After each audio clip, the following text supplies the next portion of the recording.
Hey guys, tonight we are standing right on the edge of something that happens to you every single night. Something so familiar that you almost never question it, and yet so strange that no one alive has ever fully pinned it down. You are lying there, maybe on your back, maybe turned slightly to one side, the room dim, shadows stretched long and soft. The ceiling looks closer than it does during the day. Your phone screen has gone dark. The world has quieted itself just enough that you can hear your own breathing, steady, patient, waiting. And somewhere ahead of you is the moment you fall asleep, a moment you will absolutely not remember. You probably won't survive this. Not in the dramatic way, don't worry, but in the sense that your waking self never makes it through that doorway intact. It always vanishes mid-step. So before you get comfortable, take a moment to like the video and subscribe, but only if you genuinely enjoy what I do here. And while you're settling in, feel free to drop a comment telling me where you're listening from and what your local time is right now. Now dim the lights, maybe turn on a fan for that soft background hum, and let's ease into tonight's journey together.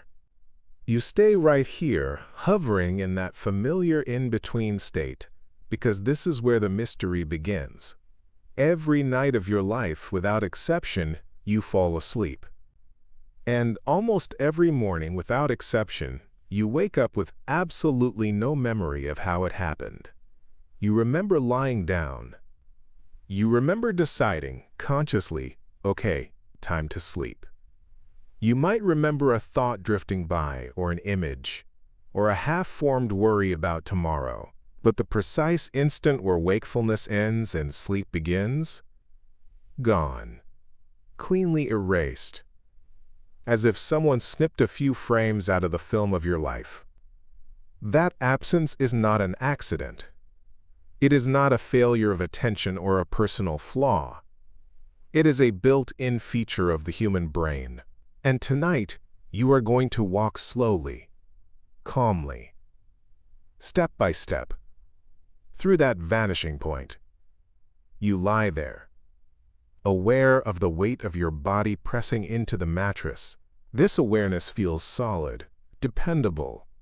Philosophers have loved this feeling for thousands of years, the certainty of being here, of experiencing something right now. René Descartes famously leaned on it when he argued, "I think, therefore I am." But what Descartes never really addressed is what happens when thinking itself starts to thin out, when the eye begins to flicker. As you rest, your brain is already preparing the exit. Modern neuroscience tells us that falling asleep is not a passive collapse, like a computer running out of battery. It is an active, coordinated process involving multiple brain regions shifting roles.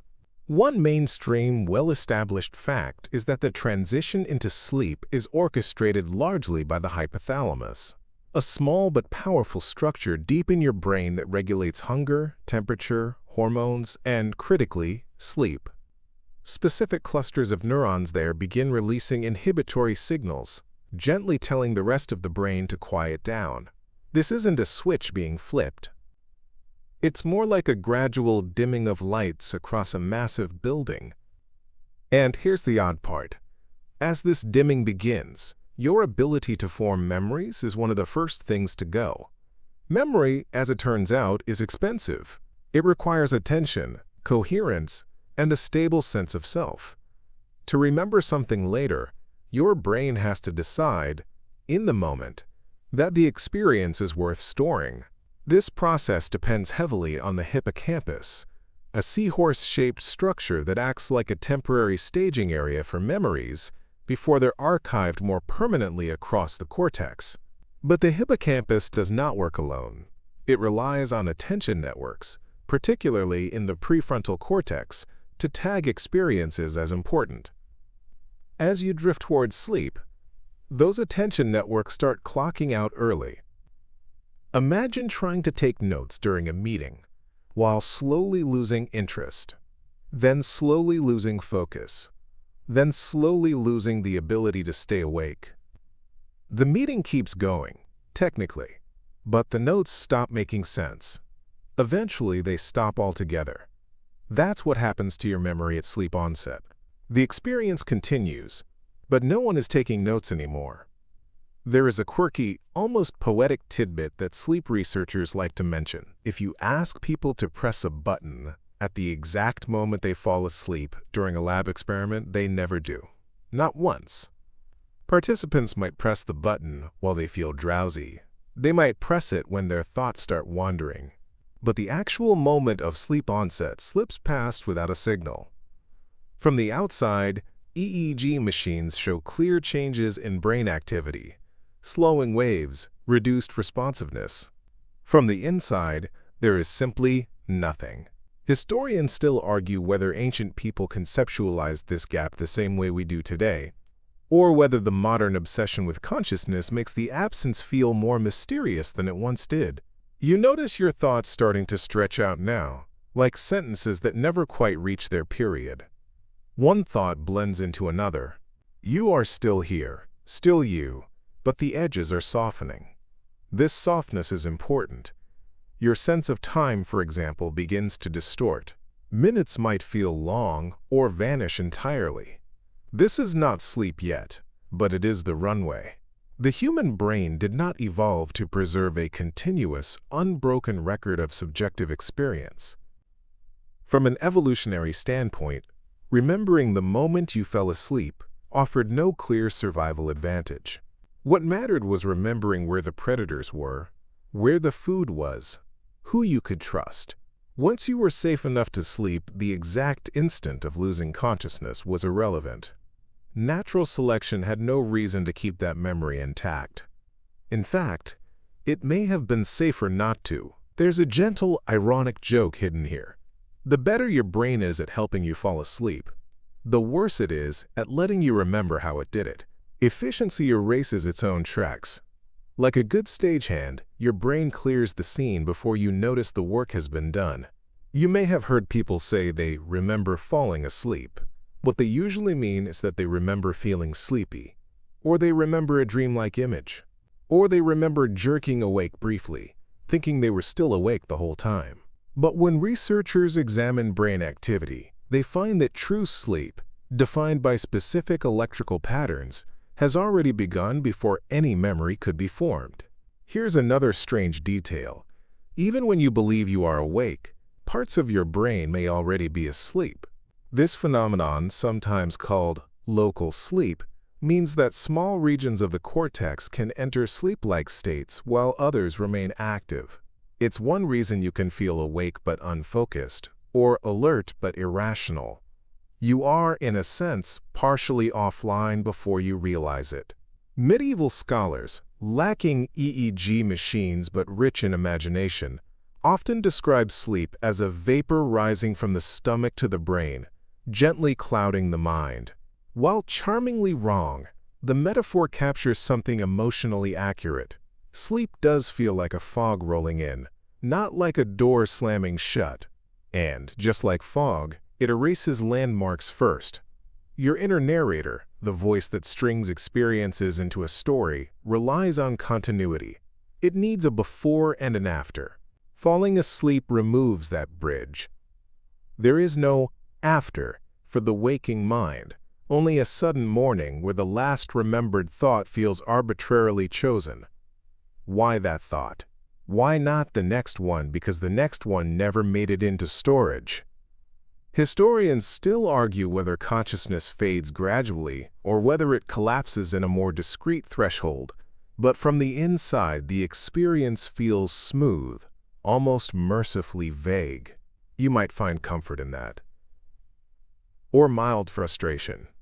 Or both. There is a gentle humor in the fact that humans who obsess over self-awareness and memory willingly surrender both every single night without protest. You set an alarm. You close your eyes. You trust that you will be gone for a while and come back mostly intact. If you really think about it, that is an astonishing act of faith. You do it more reliably than brushing your teeth. As your breathing deepens, your brain's communication patterns continue to change. Neurons that once fired in rapid, irregular bursts begin synchronizing into slower rhythms. Alpha waves give way to theta waves. This is measurable, repeatable, boringly consistent in sleep labs around the world. And yet, subjectively, it feels like slipping through a crack that science can describe but never inhabit. This is where the vanishing moment lives. You don't experience it because experience itself requires wakefulness. You cannot remember it because memory requires attention. And you cannot notice its absence until you wake up on the other side, holding a clean, seamless narrative that jumps from "I was lying there" to "I woke up," as if nothing happened in between. Of course, a lot happened in between. Your brain reorganized itself. Your body repaired tissues. Your immune system checked its lists. Memories shuffled and strengthened or faded. But the doorway, the crossing point, remains unlit. As you hover here, still awake enough to listen, still drifting enough to feel the pull, remember this. Tonight, like every night, you will not catch yourself falling asleep. And that is not a failure. It is the design. You don't need to witness the lights going out for rest to arrive. The vanishing moment is already doing its work. You are still here, or at least it feels that way, floating just above the surface of sleep. And now the world begins to thin in a different direction, not outward, but inward. Your body remains where it is, heavy and still. But your mind starts doing something subtle and strange. It loosens its grip on logic. Not all at once. Not dramatically. Just enough that thoughts stop lining up neatly. Like books, sliding out of order on a shelf no one is actively watching. This is the territory of drifting thoughts, the strange mental half-light where ideas connect without asking permission. You think about tomorrow, and somehow that turns into a memory from years ago. Then a random image appears, something meaningless, like a hallway you've never seen, or a voice without a face. You don't question it, you don't analyze it, you let it pass. That, right there, is already part of the answer to why you won't remember falling asleep. One widely accepted historical and scientific fact is that as you approach sleep, activity in the prefrontal cortex, the part of your brain responsible for rational thought, planning, and self-monitoring, drops significantly. This area is, essentially, your internal manager. It keeps track of what you're doing, why you're doing it, and whether it makes sense. When it powers down, supervision ends. Thoughts no longer need to justify themselves. That loss of oversight feels pleasant, relieving even. It's the mental equivalent of loosening a tight collar at the end of a long day. But it comes at a cost. Without that manager online, your brain stops tagging experiences as events worth remembering. You are thinking, but you are no longer watching yourself think. There's a quirky detail sleep researchers often smile at. People falling asleep frequently believe they are still awake long after objective measures say otherwise. In lab settings, participants will insist they haven't slept at all, even when EEG recordings clearly show they entered light sleep several minutes earlier. From the inside, wakefulness feels continuous. From the outside, it's already gone. Your brain lies to you gently, kindly, because self-awareness itself has begun to dissolve. Historians still argue whether this subjective illusion of wakefulness has shaped philosophical ideas about the self, particularly in cultures that prized introspection and meditation. But the illusion is real and remarkably consistent. You might notice your inner monologue starting to misbehave now. Sentences trail off. Grammar collapses. Words lose their sharp edges. This is not random chaos. It's a predictable transition known as hypnagogia, the threshold state between wakefulness and sleep. Artists, Inventors and mystics have been fascinated by it for centuries. Salvador Dalí famously tried to linger here, napping with a key in his hand so that when he drifted off and dropped it, the noise would wake him, letting him harvest the strange images that appeared just before sleep. You, on the other hand, are not trying to harvest anything. You are letting it all slide by. And because you are not trying, nothing sticks. The hippocampus, that memory gatekeeper, begins changing how it communicates with the rest of your brain during this phase. Instead of encoding new experiences, it shifts toward internal replay, reviewing memories from earlier in the day, strengthening some, discarding others. It's busy, just not with you. New input becomes background noise. This is why the moment you fall asleep feels like it never existed. The machinery required to save it has already turned inward. There's a gentle irony here. The more relaxed you become, the less capable you are of remembering that relaxation. Conscious awareness and memory formation are partners. When one fades, the other soon follows. You cannot fully let go and fully remember at the same time. Ancient Greek thinkers noticed this long before neuroscience existed. Aristotle describes sleep as a state where perception withdraws, not because the world disappears, but because the soul grows indifferent to it. He had no neurons or brain scans to back this up, but the intuition was surprisingly close. Indifference, not absence, is what erases the moment. You might feel a brief twitch, a hypnic jerk, that sudden sensation of falling that snaps you closer to the surface. Almost everyone experiences these, and no one knows exactly why. One theory suggests your brain is misinterpreting muscle relaxation as physical danger. Another suggests it's just leftover motor noise as systems shut down. Historians still argue whether ancient explanations, like the soul stumbling on its way out of the body, were attempts to make peace with this jolt, or expressions of genuine belief. Either way, even when that jerk happens, you rarely remember what came immediately after. The interruption doesn't restore memory, it only delays its disappearance. Your sense of self is now thinning, like fog under moonlight. You are still you, but less defined. The boundaries between observer and experience blur. This matters because memory depends on a stable narrator. If there is no clear storyteller, there is no clear story to store. Think of it this way. Memory is not a video camera running non-stop. It is an editor, constantly cutting, trimming, and discarding. As sleep approaches, the editor clocks out. The footage keeps rolling, but no one is left to shape it. This is why, when you wake up, the last thing you remember before sleep feels arbitrary. It wasn't chosen for its importance. It was simply the last thing recorded before the system shut down. Everything after that exists only as physiology, not experience. There's something deeply human about this blind spot. We live our lives convinced of continuity, of a smooth narrative from one moment to the next. And yet, every night, that narrative snaps.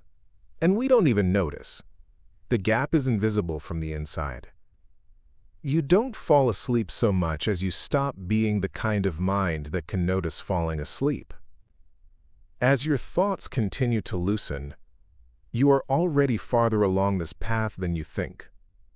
The reason you rarely remember drifting off is not because the moment is brief or subtle, but because remembering itself is one of the first abilities to be set down gently. Like a coat you won't need until morning. And without it, the crossing leaves no footprints. You don't quite notice when the world outside you begins to matter less, but it happens anyway. Sounds soften first. They don't disappear. They simply lose their urgency. A car passes somewhere far away. A floorboard creaks. Maybe the fan hums steadily like it has all along. Earlier, Each sound would have prompted a tiny evaluation. What was that? Should I care? Is it relevant? Now the evaluations fade. The sounds arrive and leave without comment, like clouds drifting across a sky you're no longer tracking. This quieting of the senses is another reason the moment of falling asleep slips through your fingers. One mainstream, well-established fact is that during the transition into sleep, the thalamus, your brain's primary sensory relay station, begins to gate information more aggressively. Sensory signals from your eyes, ears, and skin are no longer forwarded to the cortex with the same priority. The outside world does not stop sending messages. Your brain simply stops opening them. It's not a shutdown, it's a filter. You are still receiving information, but it arrives muted, softened, as if wrapped in layers of cotton. This filtering is protective. It allows your brain to disengage from constant vigilance and turn its attention inward, but it also means that the external anchors that normally help you locate yourself in time and space begin to dissolve. Without anchors, memory struggles. You might notice now that your thoughts feel less tied to what's happening around you. Earlier, a sound or a sensation might have triggered a clear association. Now, images appear without explanation. A staircase, a shoreline, a face you almost recognize but can't quite place. These are not dreams yet. They are fragments, unlabeled and unfiled. Sleep scientists call this sensory decoupling, and it plays a central role in why sleep onset is so hard to remember. Memory thrives on context, where you were, what you were doing, what came before and after. As context fades, memory formation falters.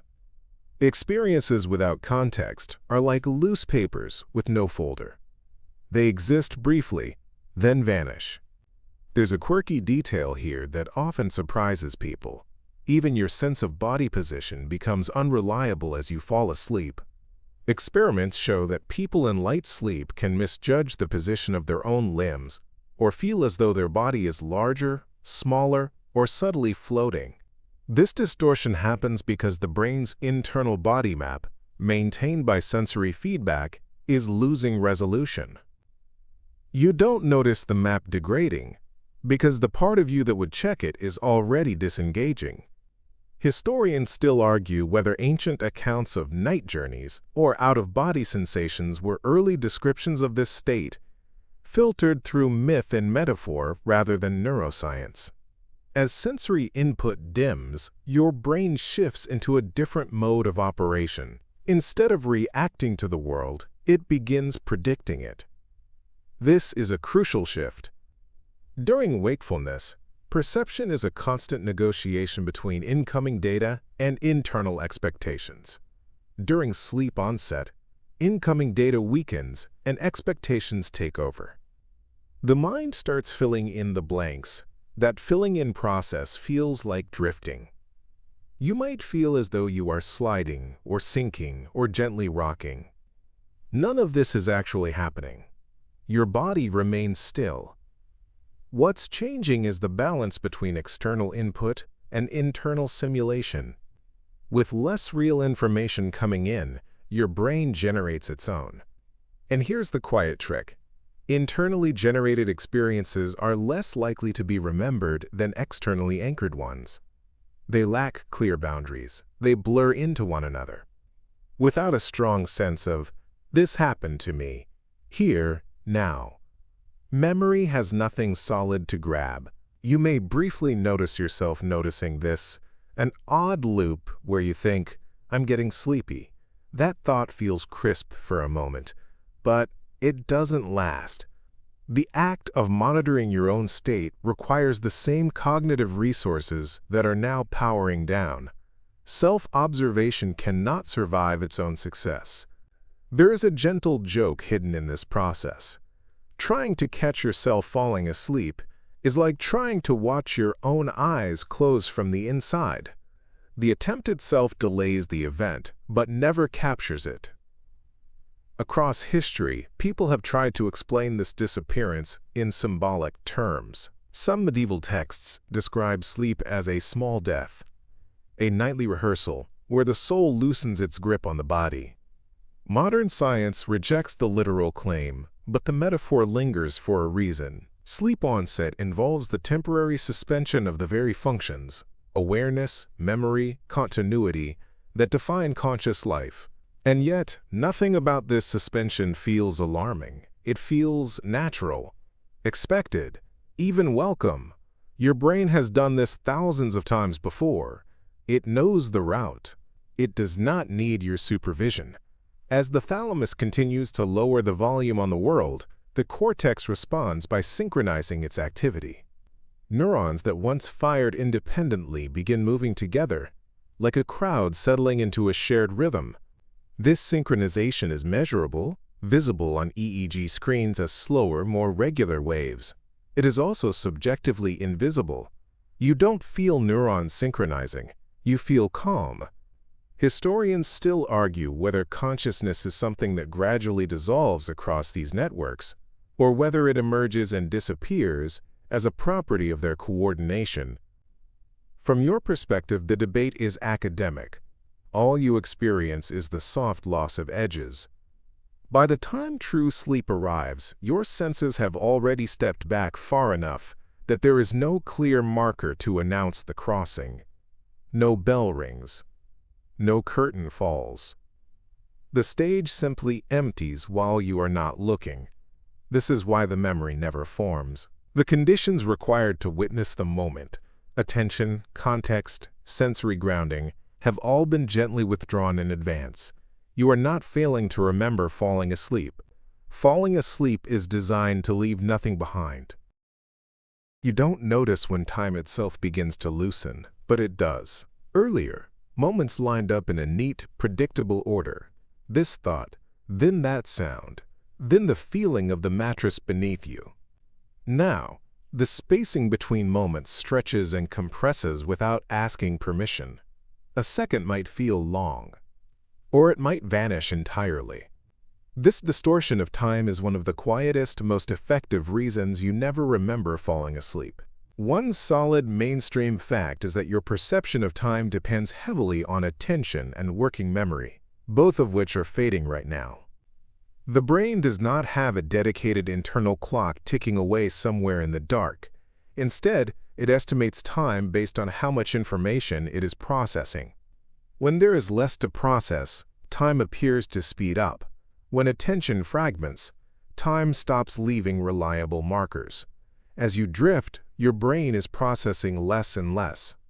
That's why the last thing you remember before sleep often feels oddly disconnected from the moment you wake. Hours can pass, subjectively, in what feels like no time at all.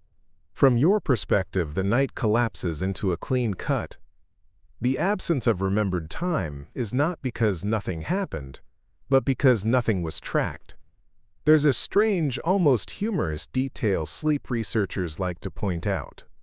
People are terrible at estimating how long it takes them to fall asleep. Many insist it takes an hour when it actually takes 10 minutes. Others believe they fall asleep instantly when EEG data shows prolonged wakefulness. Your internal sense of duration becomes unreliable the moment sleep begins to approach. Historians still argue whether ancient nightly rituals, prayers, chants, repeated phrases, were partly designed to give time a structure as consciousness faded, a way of marking the unmarkable. You may notice now that thoughts feel less sequential. Instead of one leading logically to the next, they overlap. Images intrude. A memory appears without context, then dissolves. This overlap makes it impossible to say where one mental moment ends and another begins. Without clear boundaries, memory formation breaks down. Memory needs edges. Sleep removes them. Your brain's default mode network, a collection of regions associated with mind-wandering and self-referential thought, becomes more active during this stage. This might sound counterintuitive. You feel less like yourself, not more, But this network is not about control. It's about background narrative.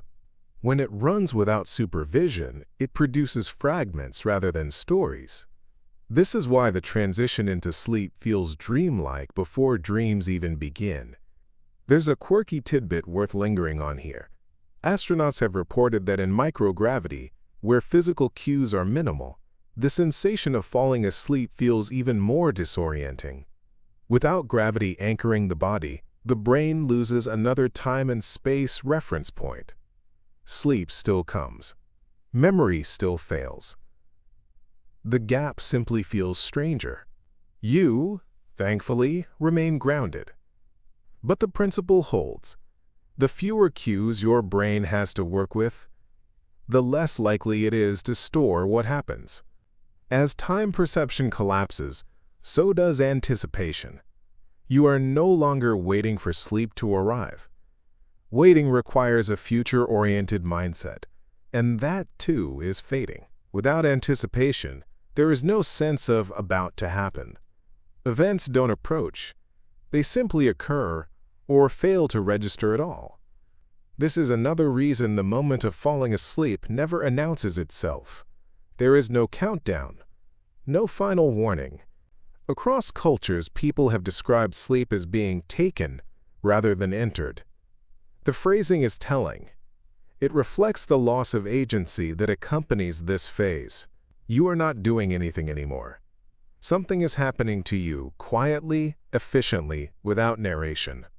Historians still argue whether this perceived passivity shaped older beliefs about sleep as a vulnerable or even dangerous state, requiring protection from spirits, prayers, or charms. From a neurological perspective, the vulnerability is real, but it is internal, not external.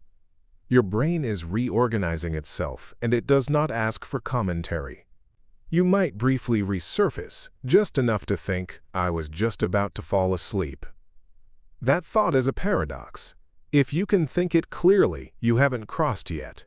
The moment you actually do, the thought dissolves before it can be finished. It's a little like trying to remember the exact moment you stopped paying attention to a boring conversation. By the time you realize it happened, it already has. As neural activity continues to slow and synchronize, the markers your brain uses to track now dissolve. Without a reliable now, there can be no remembered transition from before to after. And so the crossing leaves no timestamp. Sleep arrives the same way darkness does at dusk, not as an event, but as the absence of light once the sun has already slipped below the horizon. You never see it happen because seeing requires light. You are still drifting, though still is becoming a slippery word. The sense of continuity you normally rely on is thinning now, like a rope unraveling strand by strand. What remains is awareness without structure, experience without commentary. This is the stage where consciousness doesn't shut off abruptly, it simply forgets how to narrate itself. One mainstream fact that anchors this moment is that the brain systems responsible for autobiographical memory, the kind that lets you remember experiences as yours, depend heavily on coordinated activity between the hippocampus and the medial prefrontal cortex. As sleep onset deepens, that coordination weakens. The parts of the brain that store events and the parts that label them as me, here, now, stop talking as effectively. Experiences may still occur, but they no longer belong to a stable self.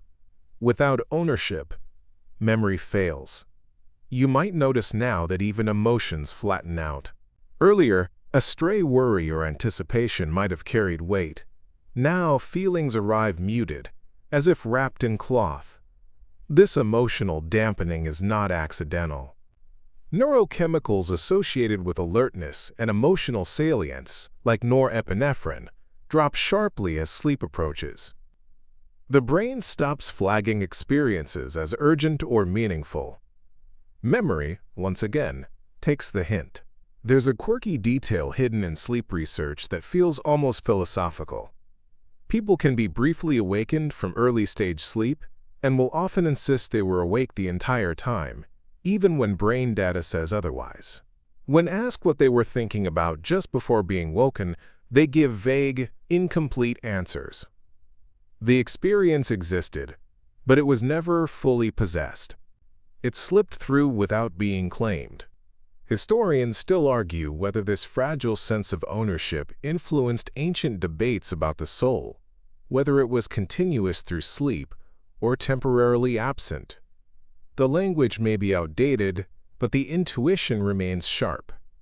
You are now in a state where the brain prioritizes internal maintenance over storytelling. Neural networks begin rehearsing patterns from the day, replaying conversations, movements, emotions. But these replays are fragmented, stripped of context. They are not memories in the usual sense. They are adjustments. This is why you may wake up with a feeling rather than a memory, a sense that something has shifted without knowing why. As the autobiographical self loosens, the concept of falling asleep loses meaning. Falling implies motion from one defined state to another, but here the states are blending. Wakefulness does not end, it dissolves. There's a gentle, almost absurd humor in this. Humans spend enormous effort trying to understand consciousness, map it, measure it, define it. And yet, every night, consciousness quietly steps aside without explanation, leaving no forwarding address. You don't witness the moment because there is no longer a you positioned to witness anything.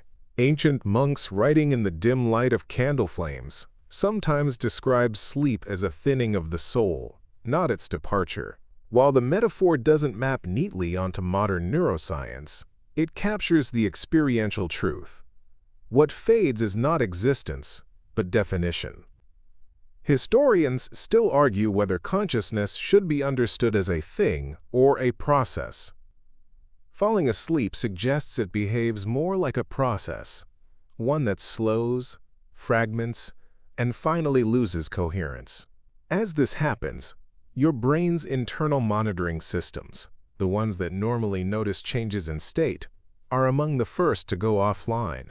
You cannot detect the moment you stop detecting. This recursive problem ensures the transition will never be remembered. You might feel a final flicker of clarity, a last organized thought. It feels important in the moment, but it is not. It is simply the last thing that happened before the pen lifted from the page. Everything after exists, but unrecorded. The night does not begin with a door closing. It begins with the storyteller quietly leaving the room. You are no longer actively trying to sleep, and that matters more than it sounds. Effort has quietly stepped out of the process.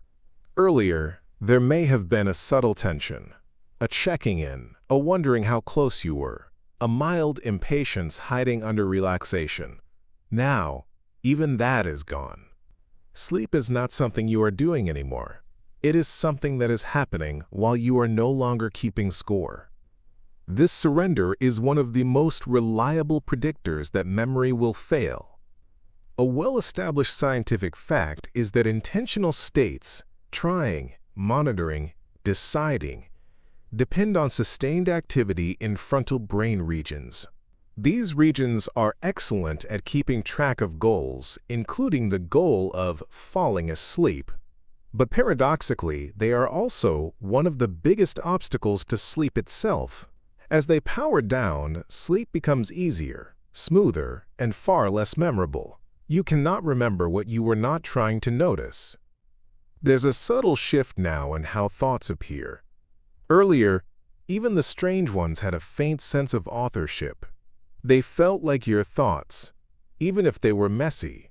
Now thoughts feel more like weather, passing phenomena with no clear origin. An image flashes, a phrase echoes. Something almost like a memory appears, then melts before it finishes forming. This is not dreaming yet. This is the brain rehearsing without narration.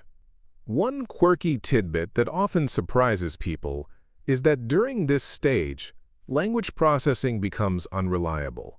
Studies show that people in light sleep can hear words and even respond reflexively, but the meaning doesn't fully register. Language loses its grip. Sentences don't land. And without language, memory struggles even more. Words are one of the brain's favorite tools for packaging experiences. When words fade, so does record keeping. Historians still argue whether the invention of written language changed how humans conceptualize sleep and memory, but it's hard to ignore the parallel. Without symbols, stories vanish faster. You may notice now that your sense of cause and effect has softened. A thought no longer needs a reason. An image no longer needs a source. This is because the brain systems that normally enforce coherence, the "does this make sense" circuits, are offline. Coherence is expensive. Sleep does not pay for it. This has a comforting side. Anxiety depends on coherence. Worry requires structure. As structure dissolves, so does the emotional charge. Concerns that felt sharp earlier now seem distant, irrelevant, almost silly. You're not solving anything anymore. You're not even avoiding anything. You're just here, briefly, without a task. And because there is no task, there is nothing to remember accomplishing. Across many cultures, people have personified sleep as a gentle figure, not an aggressor. A god who brings rest, not one who takes it by force. The imagery persists because the experience itself is non-confrontational. Nothing dramatic happens.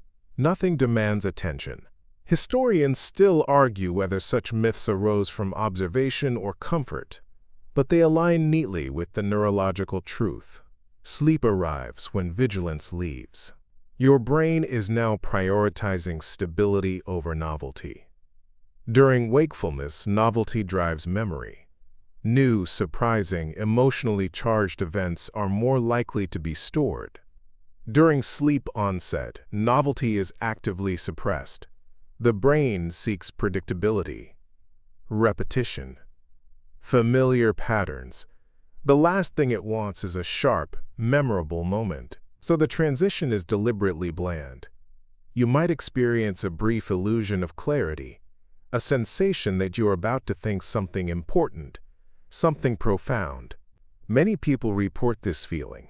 The thought never arrives, or it arrives fragmented and disappears instantly. This is not insight being lost. It is the final flicker of a system that no longer supports insight. There is a light joke hidden here, if you're still awake enough to appreciate it. The brain loves dramatic endings everywhere, except where they might interfere with rest. No fireworks, no credits. Just a fade out. As the fade out continues, your sense of boundaries softens further. The distinction between thought and sensation blurs. A feeling might look like an image. An image might feel physical. This blending makes it impossible to say what happened first, or what happened at all. Without sequence, memory cannot form. You are not crossing a line. The line is dissolving beneath you. Sleep researchers sometimes describe this phase as micro-sleeps stitched together. Tiny lapses of awareness, seconds long, punctuated by brief returns to surface-level consciousness. You may not notice these lapses at all. Or you may feel like you were awake the whole time. From the inside, continuity is assumed. From the outside, it's already fractured. Historians still argue whether continuity of consciousness is an illusion maintained by memory, and sleep onset offers strong evidence that it is. As these micro-sleeps accumulate, the chance of remembering anything drops to near zero. Memory requires uninterrupted attention. Sleep onset is built from interruptions.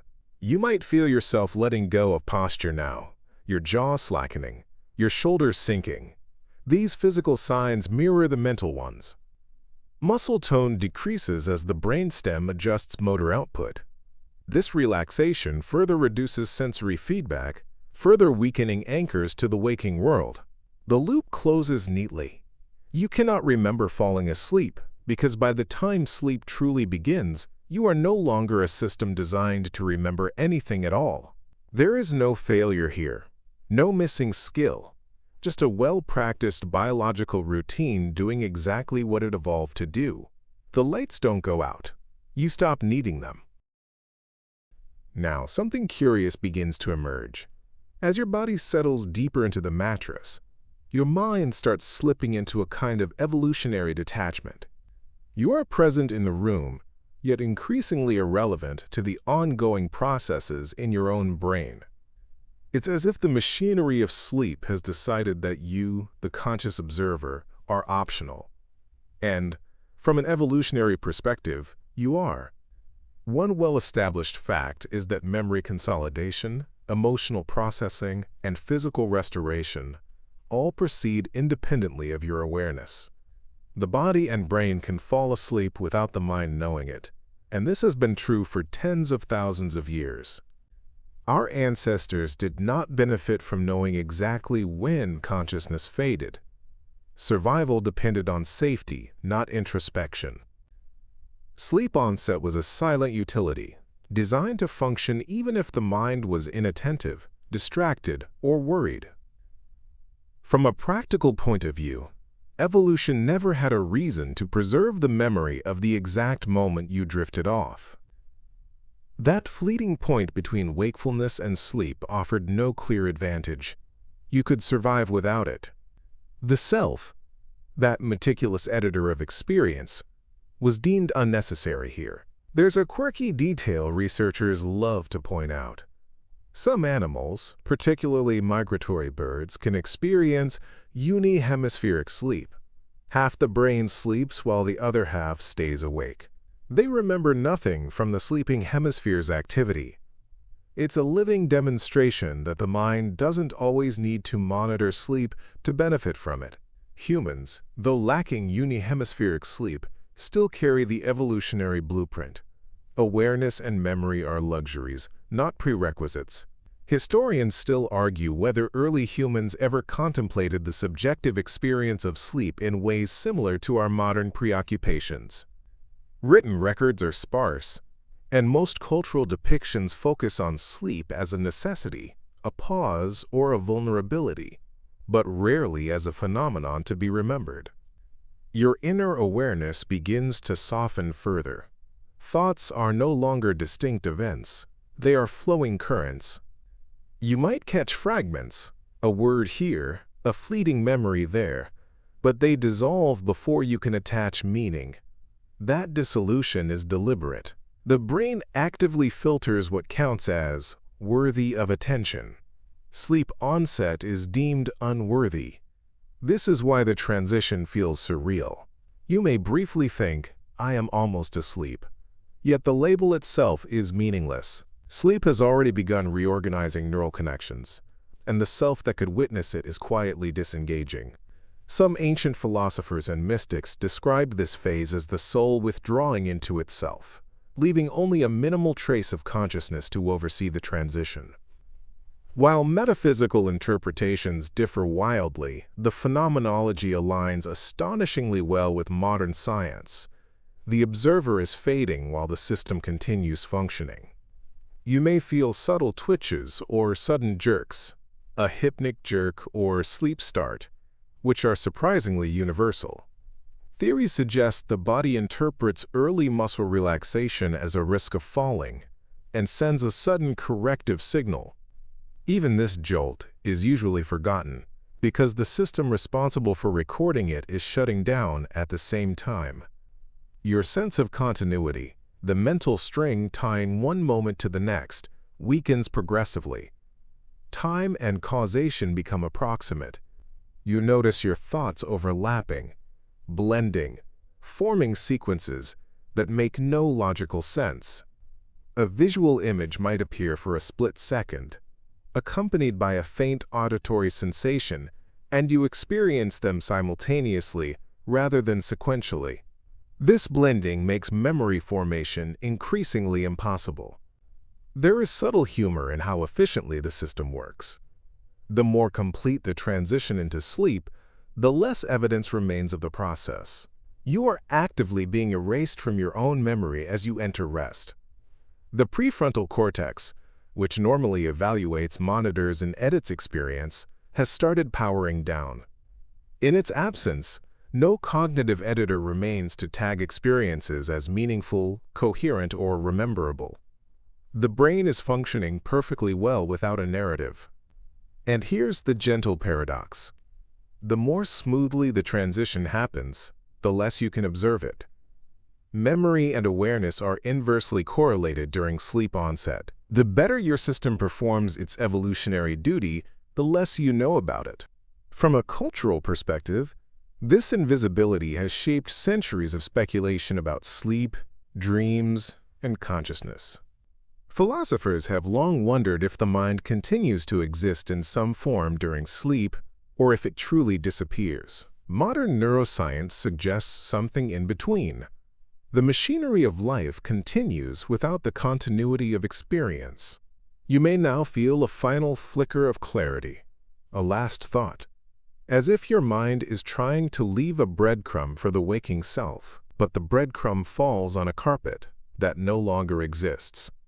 Memory circuits are down, attention is disengaged, and the self capable of observation has slipped away.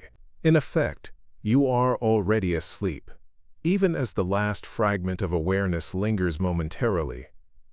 The crossing is complete, the vanishing point has passed, and there is no record left behind.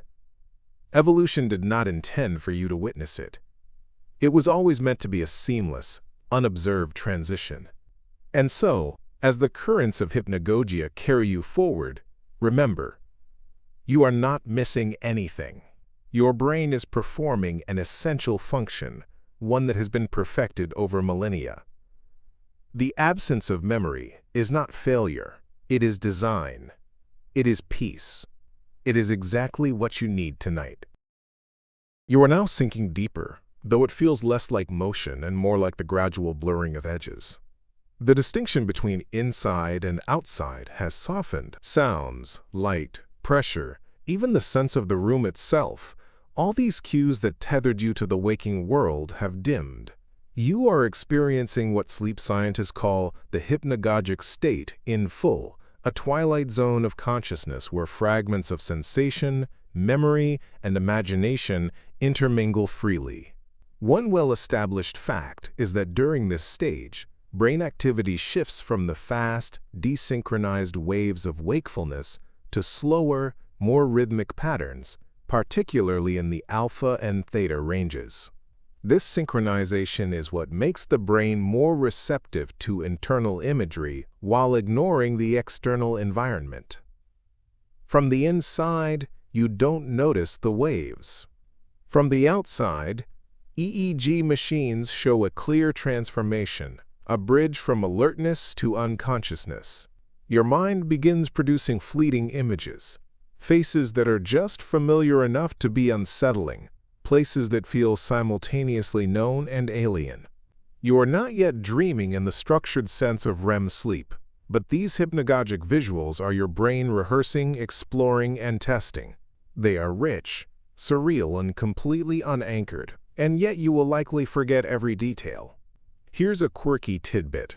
Some people report hearing brief, nonsensical whispers or even musical fragments during this stage.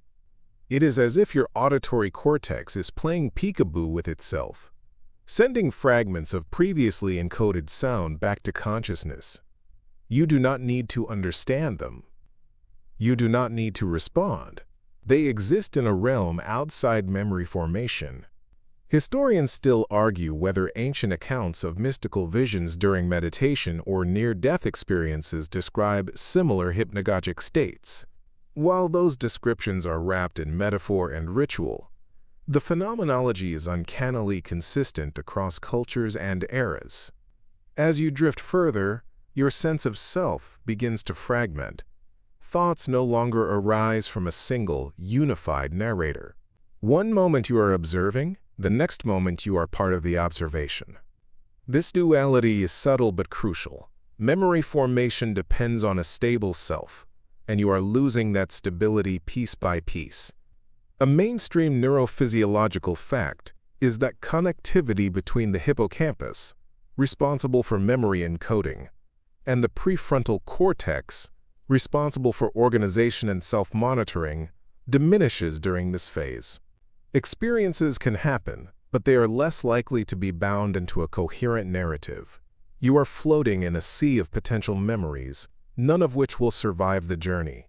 You might notice a sudden twitch or a feeling of falling, the classic hypnic jerk. Studies suggest it is a misfire in motor pathways as the body relaxes.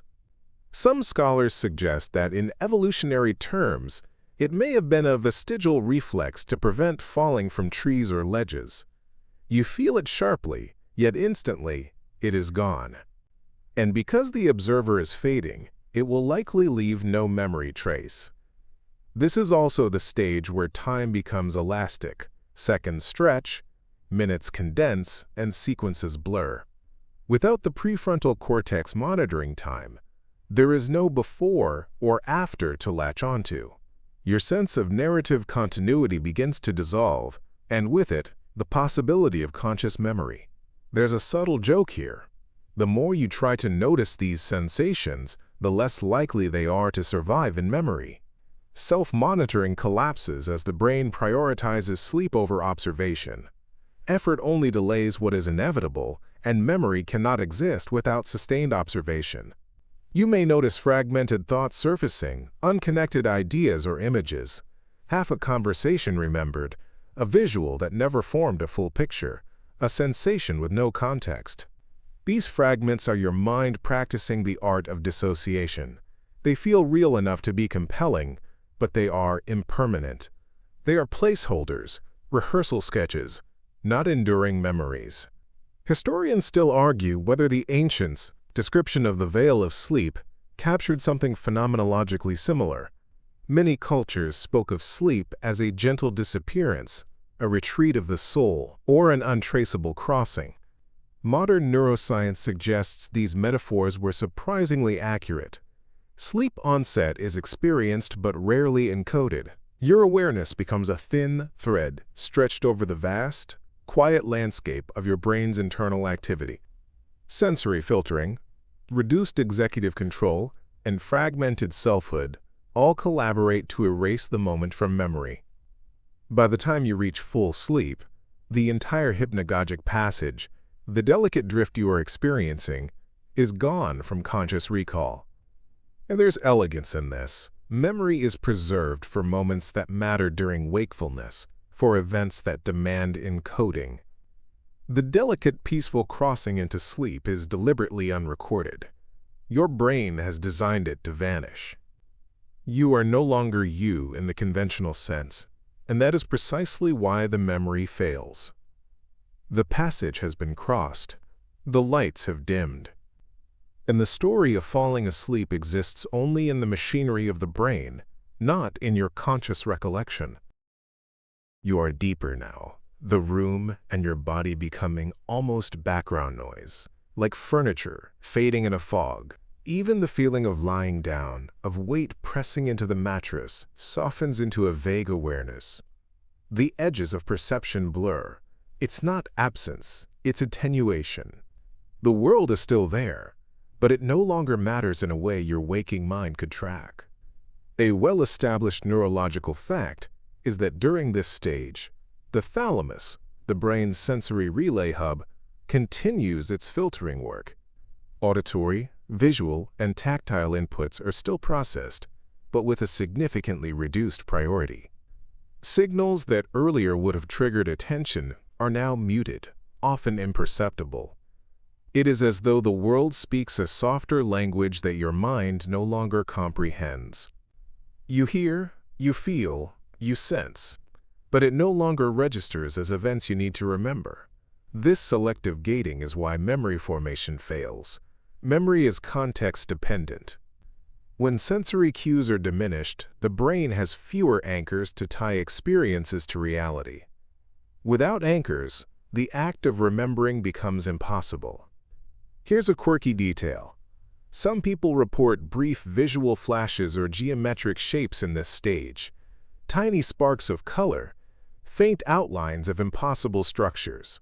They are not dreams in the traditional sense, more like spontaneous imagery arising from random neural firings.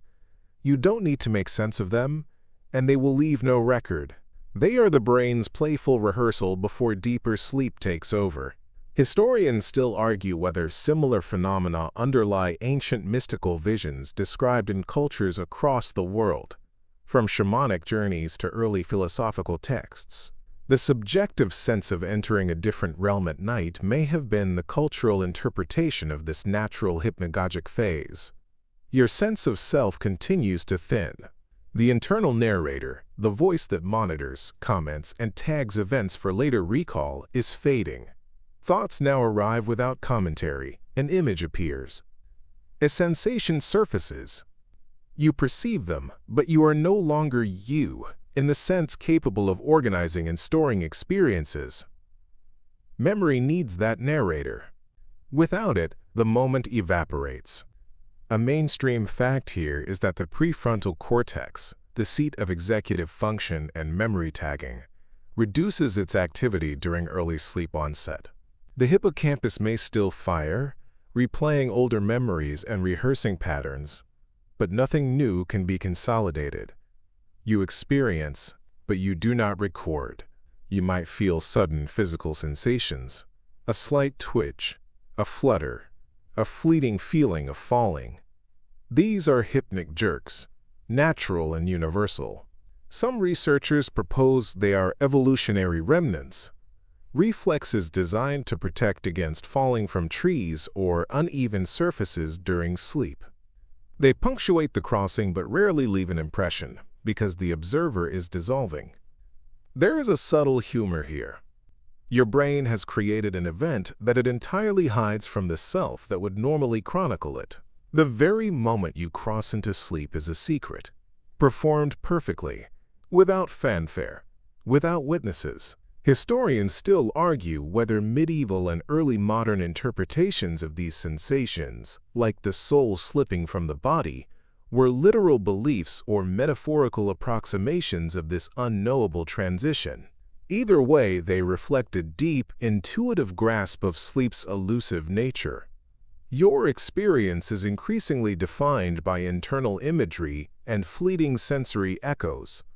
External cues fade further. Time feels elastic. Moments no longer align neatly. Memory depends on sequence and context. Both are vanishing. The crossing becomes a flowing continuum without distinct markers. You are not moving towards sleep. You are gently merging into it. There is elegance in this design.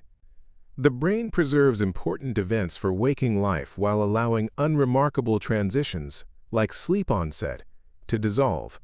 You are not losing memory because of flaw or failure. You are being optimized for survival. Rest takes priority over recollection. You may notice brief returns to awareness. A thought, a flicker of worry, a sudden recognition that you are still conscious. These micro-awakenings are fleeting. They do not restore memory. They do, however, demonstrate the brain's graceful balance between vigilance and surrender. Finally, your sense of time, self, and environment is now fully porous. You are aware, but only faintly. Consciousness has begun its nightly retreat. Falling asleep is not a single instant, but a soft and visible process that your mind cannot chronicle. That is why, when you wake, the moment is always missing. You are, quite literally, already gone from the record, leaving no trace and no memory of the journey. By now, the crossing into sleep is almost complete, though you may not notice the exact moment. What you do notice, if anything, is a soft, disjointed awareness that seems to float above the usual flow of thought. It is neither fully wakeful nor fully dreaming, an intermediate space, a threshold that the brain has been guiding you toward without fanfare. You are present, yet irrelevant, like a guest who quietly leaves the room without saying goodbye. A core scientific fact is that the neural mechanisms supporting attention and working memory are increasingly offline. Your executive functions, the parts of your brain responsible for monitoring, evaluating, and organizing experiences, have begun to power down. Without these functions, the formation of episodic memory is severely compromised. Events happen, but they are no longer owned or tagged for later recall. This is why you do not remember falling asleep. The machinery for recording it is no longer engaged. Meanwhile, your sensory perception continues its retreat. External sounds, the pressure of sheets, the ambient temperature, they all persist, but they have lost relevance. They arrive in your mind, then vanish, unprocessed. The thalamus filters the sensory world like a soft sieve, allowing only a faint echo to reach your cortex. You notice less, and what you do notice rarely leaves a trace. A quirky detail. Some people report perceiving vivid flashes of color, brief geometric patterns, or faint silhouettes in this stage. These hypnagogic images are not dreams in the REM sense, but are spontaneous neural activity, random sparks of internal stimulation. They are ephemeral, playful, and ultimately forgettable. Your brain produces them without asking for commentary, and your mind is too disengaged to record them. Historians still argue whether ancient cultural descriptions of visions, spirits, or fleeting otherworldly encounters during sleep onset were attempts to interpret these natural phenomena. Across time, humans have noticed that consciousness seems to dissolve each night, even if the mechanisms were mysterious and explained through myth. Your sense of self thins further. The inner voice that narrates, judges, or observes, the part of you responsible for memory, is fading.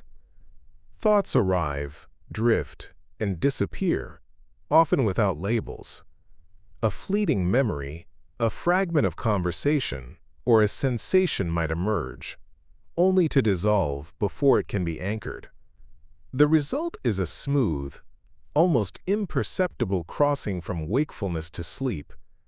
The brain now prioritizes internal processes over narrative continuity. Memory consolidation, emotional processing, and physical restoration proceed silently. Experiences occurring in this transitional space are filtered, discarded, or reorganized. This phase is exquisitely optimized. You rest fully without the distraction of self-awareness or the weight of documenting your own transition. There is subtle humor in this process. The more you attempt to notice or track your descent into sleep, the more likely you delay it.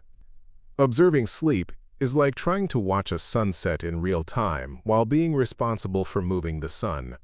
You cannot both participate and record simultaneously. The mind's last task before full surrender is often to mislead itself with the illusion of control. Your perception of time continues to distort. Seconds stretch and contract unpredictably. Events do not arrive sequentially. Cause and effect blur. Memory requires both sequence and context. Both are disappearing. The brain is gently erasing the boundaries that would allow you to mark the moment of falling asleep. You might experience micro-awakenings, a brief flicker of alertness, a sudden muscle twitch, or an echo of a passing thought. These do not restore memory. They are minor perturbations in an otherwise smooth descent. Each is brief, irrelevant, and imperceptible to the encoding systems now offline. Even the act of noticing them cannot leave a record, because the circuits for memory tagging have already powered down. Historians still argue whether descriptions of the veil of sleep or the soul departing in ancient texts align with modern hypnagogic understanding. The metaphors often match remarkably well with what we now measure scientifically: a dissolving self, fragmented sensory input, and a loss of continuity. By the time full sleep begins, the crossing is complete. The room, the bed, the body, and even the mind itself are all present in form but absent in relevance. You have ceased to actively monitor your own state. Memory cannot form without the observer, and the observer is gone. In essence, sleep onset is designed to be invisible. You are present, yet the system records nothing. The moment slips away because the architecture of consciousness ensures that it must. This is why, when you wake, the point of falling asleep remains an untraceable mystery. You are now fully embedded in the machinery of rest, leaving behind only the gentle continuity of your body's rhythms and the silent recalibration of neural networks. Memory was never required, and none survives. By this stage, the final layers of wakefulness have begun to peel away. Your awareness is thinning like morning mist, leaving behind only faint echoes of thought and sensation. The world outside, the familiar hum of air, the soft creak of your bed frame, even the faintest street noises, remains present but has lost its importance. It drifts past you unnoticed, like scenery in a slow-moving train window. You are in a state where presence and perception coexist without interaction. A central scientific fact here is that as the brain transitions from light sleep to deeper stages, delta wave activity increases, particularly in the frontal lobes. These slow waves correspond to reduced consciousness and diminished responsiveness. Your frontal cortex, which organizes, plans, and evaluates, is now almost fully disengaged. Without this region coordinating experiences, episodic memory, the kind that records events with context and sequence, cannot be established. The precise moment of your descent into sleep is effectively erased from memory by the very mechanism that sustains your mind. What you do notice, if anything, are fragments of imagery or fleeting thoughts, often without narrative structure. Perhaps a single word echoes in your mind, a shadow of a memory, or a brief emotional resonance that cannot be explained. These fragments are like whispers in a cathedral, heard but impossible to locate or preserve. They exist, but they are fleeting. Here's a quirky tidbit. Some people report the sensation of floating, spinning, or falling during this transitional stage. It is not uncommon, and it stems from the vestibular system in the inner ear misinterpreting signals as your muscles and body relax. Despite their intensity, these sensations leave almost no lasting memory because the executive systems needed to encode them are offline. Historians still argue whether ancient accounts of spirits, dream messengers, or nocturnal visions describe similar transitional phenomena. Across cultures, these moments were often mythologized as encounters with another realm, when in fact, the experience was an ordinary neurological event made extraordinary through narrative interpretation. Your sense of self continues to fragment. The inner observer, the part of you that would normally tag experiences for memory, is fading. Thoughts appear without ownership. Emotions drift without context. Sensory impressions reach you but lack relevance. You are present, yet detached. Memory cannot anchor experiences without an observing self, so the moment slips silently into oblivion. This is also the stage where the hypnagogic imagery may start to blend with fragments of recent memories. You might briefly see a familiar face or recall a partial conversation, but context is stripped away.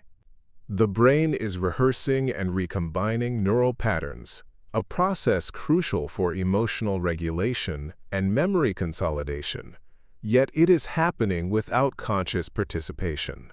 There's a subtle, almost humorous truth here. The very better your sleep machinery functions, the less you notice it. The crossing into sleep is designed to occur without fanfare. No alarm bells, no banners, no self-awareness, just seamless invisible progression. You are both present and absent, an observer without authority. Time perception continues to collapse. Seconds lengthen or vanish. Cause and effect blur. Without sequence, memory cannot form. The linearity you rely on while awake, the before and after, is gone. The transition is not a moment but a process. Continuous, unmarked, and unrecorded. Micro-awakenings may flicker briefly. Tiny jolts of awareness, twitches, or fleeting thoughts, but they are inconsequential. Even if you notice them, the circuits required to encode the memory are off, and the moment evaporates. The crossing cannot be observed because the observer is no longer operational. Historians still argue whether metaphors for the veil of sleep, or the soul's temporary absence originated from these phenomena. The descriptive language of old texts often aligns uncannily with what modern neuroscience observes: fading self, fragmented perception, and an untraceable transition. By the end of this stage, you are embedded fully in the mechanisms of sleep.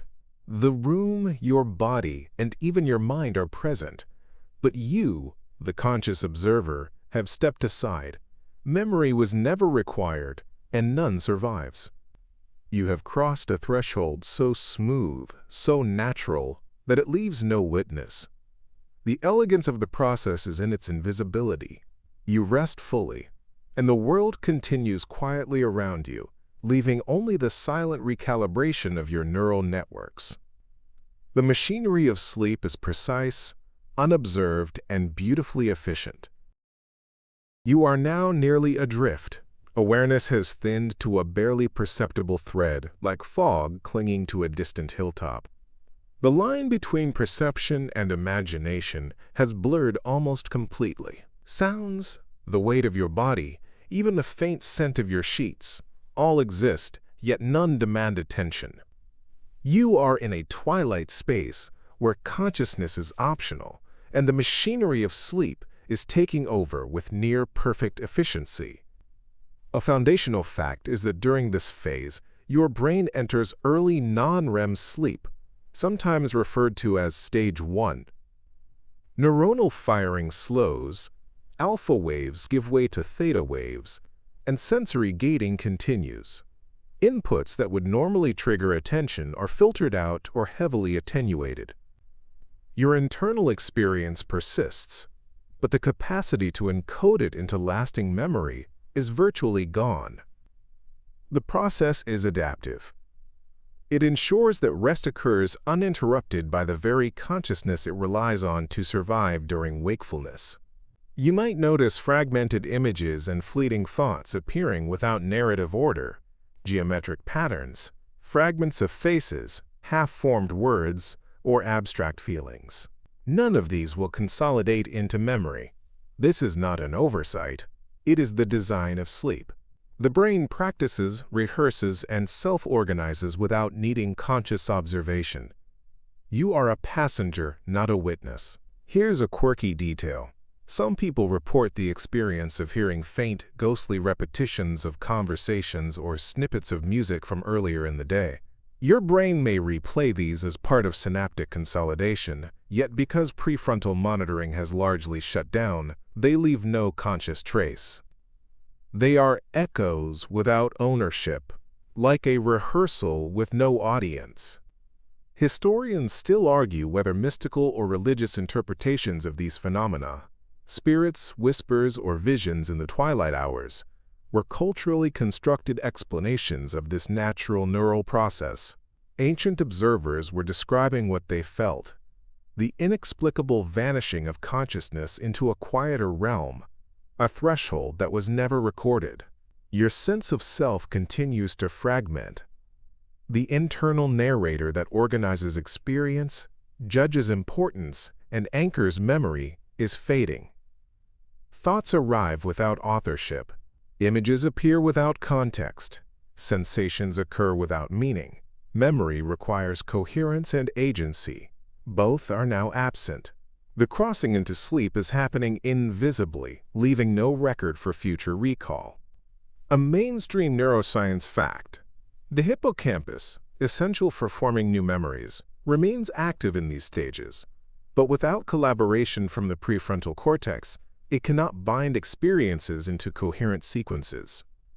You are experiencing activity, but without the possibility of remembrance. You may feel brief physical twitches or shifts in muscle tone, hypnic jerks, subtle shifts, micro-movements. Some researchers suggest these are evolutionary vestiges, reflexes that prevent falling from unstable surfaces. You feel them sharply in the moment, but the fading observer ensures they leave no trace. The system protects both safety and the invisibility of the transition. Time perception continues to distort. Seconds may stretch or vanish. Events seem unlinked. Linear causality is largely suspended. Memory depends on these frameworks to encode experiences. Their absence ensures that the final passage into sleep is unrememberable. The very efficiency of the system guarantees forgetfulness. There is a subtle humor in this. The brain produces complex patterns, silent coordination, and perfect physiological work, while your conscious self, the entity designed to record, narrate, and track, is entirely absent. You are a silent passenger on a perfectly orchestrated internal journey. Historians still debate whether early descriptions of the soul slipping away or the veil of sleep reflect first-hand phenomenology or metaphorical storytelling. The consistency across cultures and eras is striking. Everyone who has experienced this knows it, even if no one could remember it. Modern neuroscience shows that sleep onset is inherently unrecordable by conscious memory. The ancient metaphors were closer to reality than they realized. Now, as you drift fully into this threshold, all the preparatory steps, all the fragments of awareness, all the fleeting sensations collapse into a seamless, invisible continuum. The machinery of rest functions without observation, without interruption, and without memory. By design, this is the point where the self ceases to supervise, and yet life continues flawlessly within. The beauty of sleep onset is precisely in this disappearance, efficient, quiet, and unobserved, leaving only the subtle recalibration of your mind and body. You are present, yet irretrievably absent from your own story. By now, your passage into sleep has become almost imperceptible. The edges of consciousness have softened into a haze. You might catch brief flickers of thought or faint sensations, a soft warmth across your skin, a whisper of air against your cheek, but these impressions have lost their relevance. They exist, yet they do not anchor you. The machinery of your nervous system operates with increasing autonomy, orchestrating a smooth descent into the deeper stages of rest. One well-established fact is that during this phase, your brain continues the delicate process of sensory gating. The thalamus suppresses most external stimuli while selectively allowing certain vital cues, like the sound of a nearby alarm or the vibration of a phone, to reach awareness. For the most part, however, sensory input is muted. Your body is present, but your conscious mind has stepped aside, leaving the memory systems dormant. You may notice fleeting images, strange geometric shapes, fragments of faces, half-formed words, or abstract colors. These are hypnagogic hallucinations, ephemeral visual phenomena that are entirely normal. They arise spontaneously as the brain's neural networks shift into patterns conducive to sleep, testing synaptic connections and rehearsing prior experiences. Despite their vividness in the moment, they leave no lasting trace because the neural circuits required for memory consolidation are largely offline. A quirky observation: some people experience a sense of falling or floating, sometimes accompanied by a jolt of muscles, a hypnic jerk. Evolutionarily, this may have been a protective reflex to prevent early humans from falling while resting in trees or other precarious spots. You feel it sharply, yet the fading observer ensures that it is instantly forgotten. The crossing into sleep is perfectly invisible from within. Historians still argue whether ancient depictions of spirits, nightly visitations, or dream messengers described these hypnagogic states. Cultural narratives have long tried to explain the ineffable, the inexplicable fading of awareness that occurs nightly. Modern neuroscience suggests that these subjective experiences described in myth were remarkably accurate phenomenological accounts of this transitional state. Your sense of self continues to thin. The inner narrator, the part of you that labels experiences, organizes events, and preserves memory, is fading rapidly. Thoughts arise and disappear without commentary. Sensations and images pass without registration. Memory depends on coherence and ownership. Both are now absent. The final stage of active awareness is fading into a seamless continuum, where observation is no longer possible.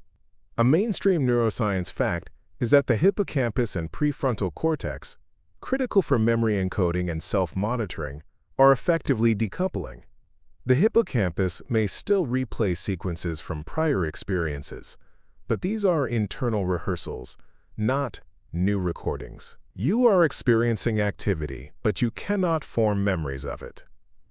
Time perception has now become fluid. Seconds stretch, sequences overlap, and cause and effect relationships dissolve. This temporal distortion ensures that the crossing into deeper sleep is untraceable by conscious memory. Even fleeting micro-awakenings, tiny jolts or mental flickers, do not restore awareness sufficiently to encode them. There is subtle humor here.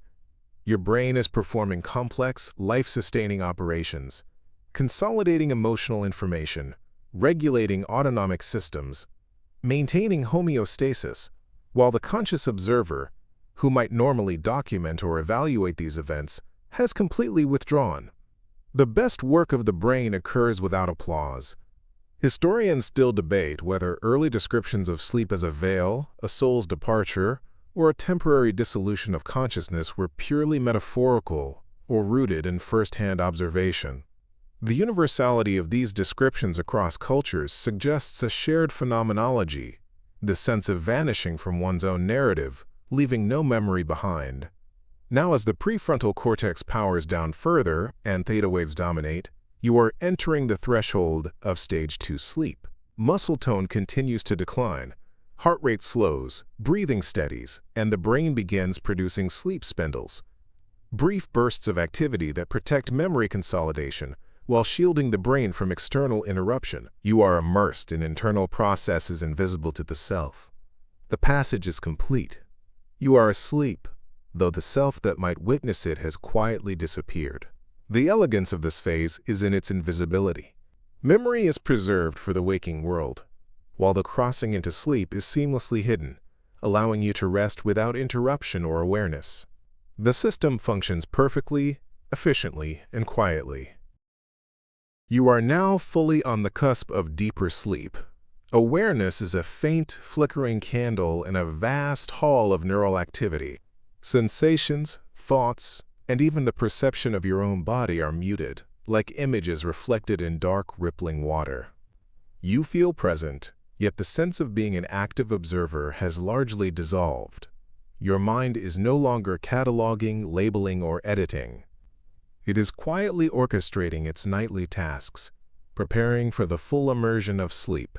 A well-established fact is that during this stage, sleep spindles, brief bursts of rhythmic activity in the thalamus and cortex, begin to appear.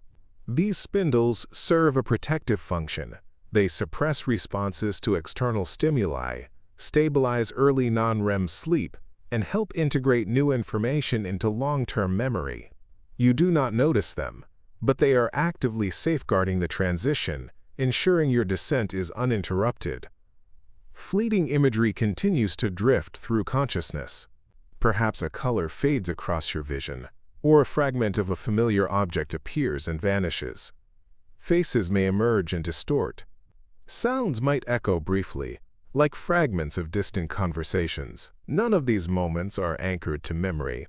They exist only as ephemeral patterns in the brain's quiet rehearsal. The mind is practicing, simulating, and organizing while you, the conscious observer, have largely stepped aside. Here's a quirky detail. Some people report experiencing auditory hallucinations during this stage, brief snippets of music, indistinct voices, or even the illusion of a door closing. They arise from spontaneous cortical activity and are filtered as irrelevant, leaving no conscious trace. They are like rehearsals with no audience, vivid in the moment, gone by morning. Historians still argue whether accounts of nightly visitations, spirits, or whispered omens in folklore were attempts to describe this same hypnagogic twilight. Across cultures, humans have long noticed the peculiar fleeting phenomena that occur as consciousness ebbs, often cloaked in metaphor or myth. Your sense of self continues to fragment. The inner narrator, the entity responsible for structuring and tagging experiences, is now almost entirely offline. Thoughts drift without authorship, and sensations pass without context. Memory formation is virtually impossible because the observer has ceased its role. This is why the act of falling asleep leaves no trace. It is invisible by design. Your body is following suit. Muscle tone decreases, heart rate slows, and breathing becomes rhythmic. Minor twitches or hypnic jerks may still appear, a fleeting reminder of physical existence, but they are imperceptible in terms of memory, leaving no lasting record. Evolution designed this stage for optimal safety.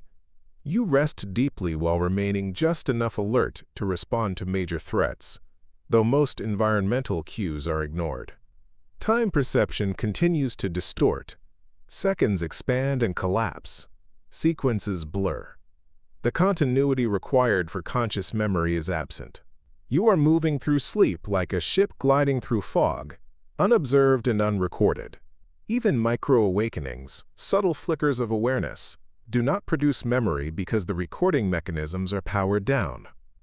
There is subtle humor in how perfectly the brain executes this invisible choreography. Neural systems coordinate restoration, emotional processing, and memory rehearsal, all while the conscious self, the part that might note, narrate, or witness, is absent.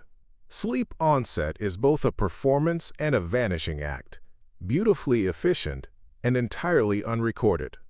Historians still argue whether early poetic descriptions of the veil of sleep or the departure of the soul were metaphorical or phenomenologically literal. Across centuries and cultures, humans have noticed that sleep onset is inherently elusive and unrememberable, a truth now confirmed by neuroscience. The metaphor of slipping into another realm is uncannily accurate. As theta waves dominate and sleep spindles continue, you are now fully enmeshed in the architecture of sleep. Memory is preserved for events of the waking world, while the crossing into sleep remains an untraceable, invisible journey. You are present, yet absent, alive, yet unobserved.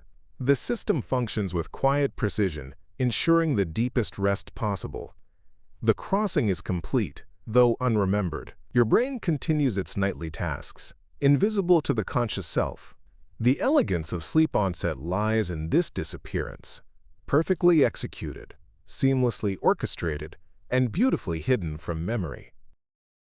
You are now fully immersed in early non-REM sleep, drifting steadily toward deeper restorative stages. Awareness, if it lingers at all, is a faint, quivering shadow, like a candle flame glimpsed through thick fog. The room, your body, the soft pressure of the mattress beneath you, they exist, but they are no longer relevant. You are here, yet simultaneously absent, a passenger in a perfectly executed internal journey. A central neuroscience fact is that the slow wave activity characteristic of stage 2 sleep is now increasing. Theta waves dominate, while brief sleep spindles and K-complexes punctuate the rhythm. These electrical patterns serve multiple functions. They consolidate memory, shield the brain from external stimuli, and maintain internal homeostasis. You do not perceive them, yet they are quietly orchestrating a seamless descent into restorative rest. Your hypnagogic imagery continues, if only faintly. Fleeting flashes of color, partial faces, abstract patterns, or fragments of dialogue drift through consciousness.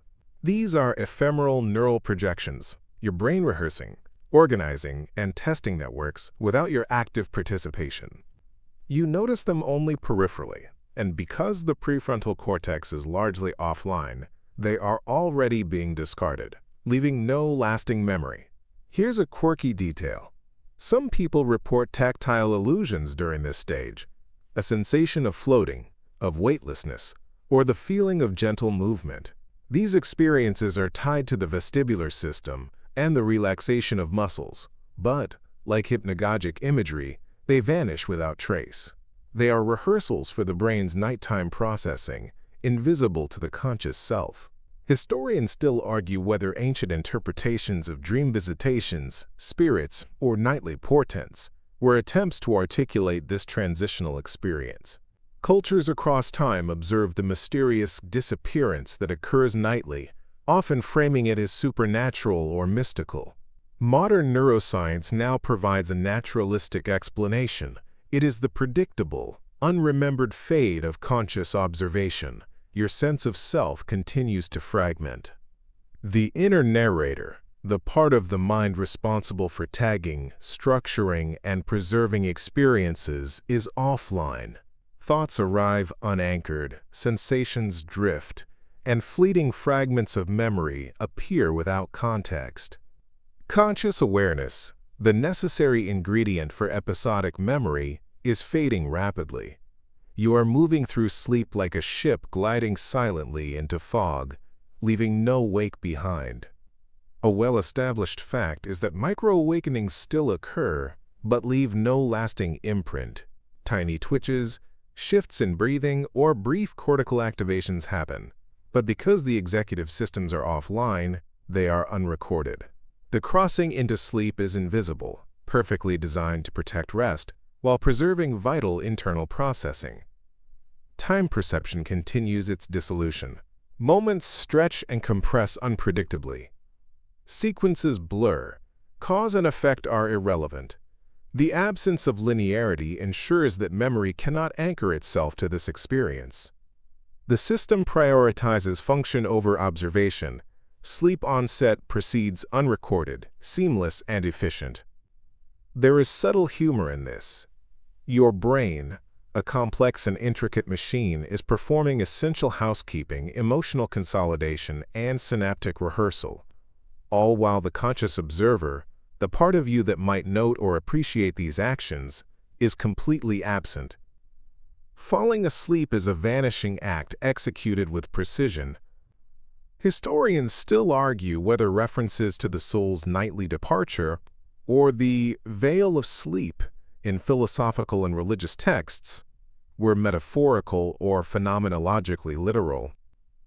Across cultures and eras, humans have recognized this elusive, unremembered crossing. Modern neuroscience confirms it. The act of falling asleep is inherently unrecordable by conscious memory. Now, as you glide deeper into stage 2 sleep, slow waves dominate, spindles continue, and your body and mind are fully coordinated in the work of rest. The observer has vanished, memory is offline, and consciousness drifts silently in the background. You are fully engaged in the machinery of sleep, which functions invisibly, flawlessly, and without acknowledgement. The elegance of this phase is in its invisibility. You rest, your mind organizes itself, and the crossing into deeper sleep remains unobserved. The moment of falling asleep, forever unrecorded, is a testament to the quiet perfection of the human brain. You are now gliding into the deeper stages of non-REM sleep, where awareness is a mere whisper against the chorus of neural activity. Your body feels heavy, yet weightless. The bed beneath you has become part of a larger internal landscape, soft and indistinct. Every sensation, every external cue fades to insignificance. You exist in a state of quiet suspension, fully immersed in the internal choreography of rest, yet entirely absent from observation. A key fact is that delta waves are increasing as you sink into stage 3 sleep, also called slow-wave sleep. These large, synchronized oscillations reflect deep cortical synchronization and are essential for restorative processes. The prefrontal cortex remains largely disengaged, which ensures that the episodic memory systems cannot record the transition. Sleep onset is complete in experience but entirely absent from conscious recollection. You may notice fragmented imagery surfacing sporadically, a fleeting shape, a distorted face, or abstract flashes of light. They feel real in the instant, yet they are ephemeral. These hypnagogic remnants are vestiges of your earlier transition, now fading as deeper neural rhythms dominate. They exist in a realm where observation has lost authority, and memory cannot anchor them. Here's a quirky detail. Some sleepers report a brief, inexplicable feeling of floating or swaying, as if their body is moving in water. This is linked to the vestibular system's response to muscular relaxation and reduced sensory input.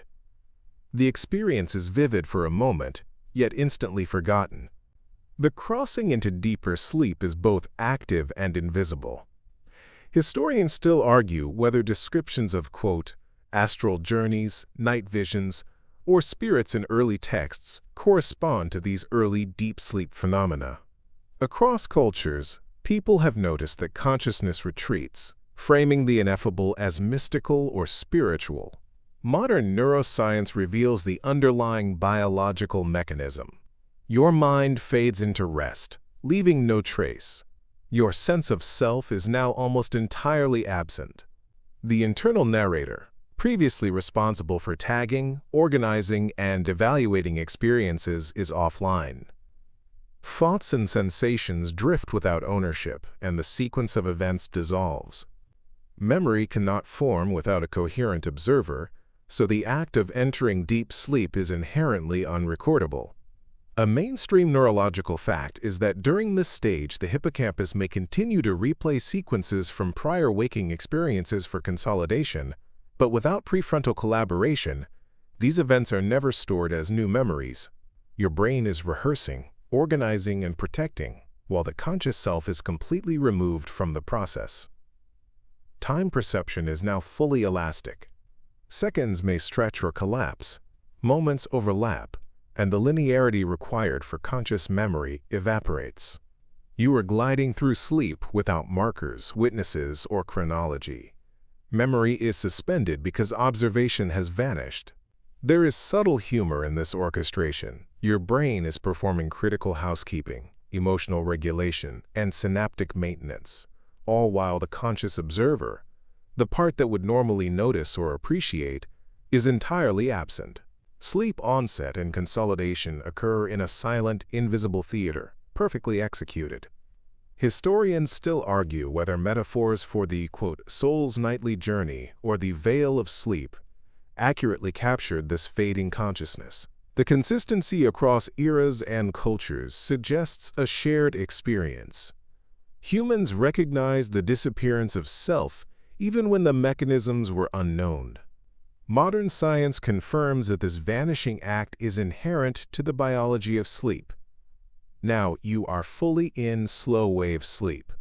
Your body, your brain, and your neural networks are performing their nightly tasks with precision, entirely independent of awareness.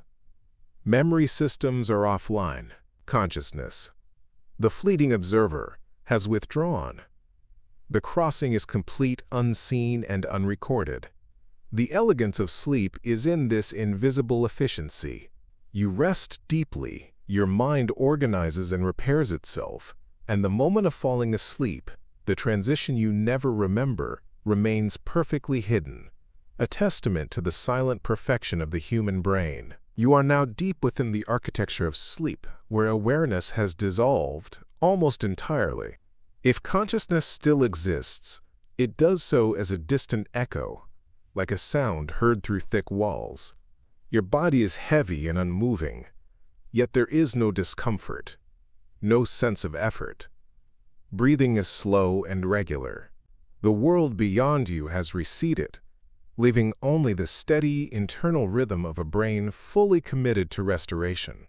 A central scientific fact here is that during deep, slow-wave sleep, neuronal activity becomes highly synchronized across large regions of the cortex. Delta waves dominate, sweeping through the brain in powerful, slow oscillations.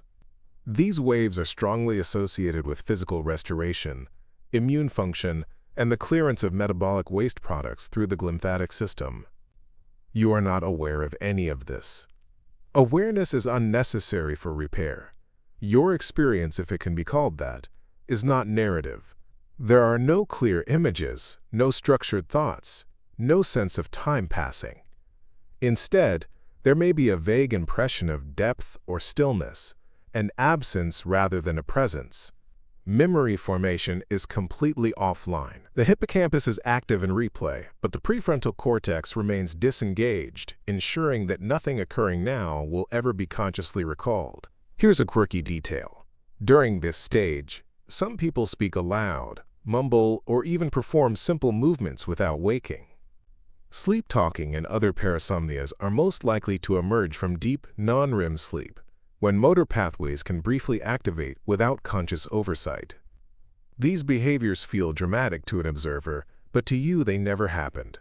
There is no internal record, no witness.